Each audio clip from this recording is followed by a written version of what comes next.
Hello everyone, welcome to Focal Point. This question was asked in GATE 2018. Okay, so we are going to see what will be the output of it. We have included our standard input output header file, and after that we are going to take a global variable, that is counter. So global variables are defined and initialized in static space, and that's why counter will be defined in static space and initialized by 0. And now what we are going to do, we will be calling our main function. Okay, so we need to do step by step so that we can get what is the idea of it. Okay, so we are going to call our calc function. Okay, so our calc function is called in here. We have called our calc function, so this is the definition of calc function.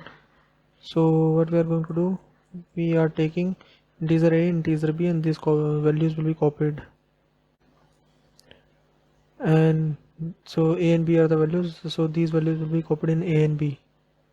Now we are taking integer c, so this is not initialized, so garbage value will be there. Now we are going to increment our counter. So as I have already told you that counter is not defined in here, that means this is a scoping problem. That means if variable is not found in the function, then based on static concept, we are going to search inside the static space, and if variable is found, then we will be executing our program. Okay, so our variable found in static space, and that's why we will be incrementing this.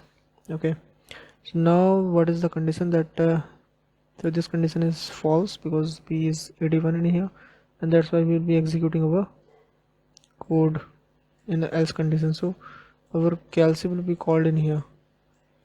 Okay, and some value will be written after that. So before that we are calling our calc function again. So what was the values? We are copying over a and b by 3. So a will be 4 and b by 3 will be 27. Okay, so these are our new a and b. So these are our new a and b. So this is a and this is b, and we are taking our, so this is our a and this is our b, of course 4 and 27. And now we are taking integer c and incrementing our counter in here. Okay, after that we will be matching our b. So b is our 27, so that is not matched, so else condition will be executing. So again we are going to call our calc function, and we will be returning some value. Okay, so in our new calc function, our a comma b 3 b by 3 is called, so 4 comma 9 will be passed. Okay, so now these are our new a and b, 4 and 9, and again we are taking integer c in here, and after that we are going to increment our counter, and then we are going to match this condition. The condition is again false, so I'm going to execute else condition. So what else condition says, we have to call our calc function. Okay, so some values are there. So what are the values that is taken? So in calc function we are taking 4 comma 3, that is 9 by 3, that is our 3. So these are the new a and b, and we are taking integer c in here. After that our counter will be incremented. Now this condition is true, that because the b is 3 in here, and that's why these value will be written. So value that will be written, that will be a into a. So whatever that value, that will be written into here.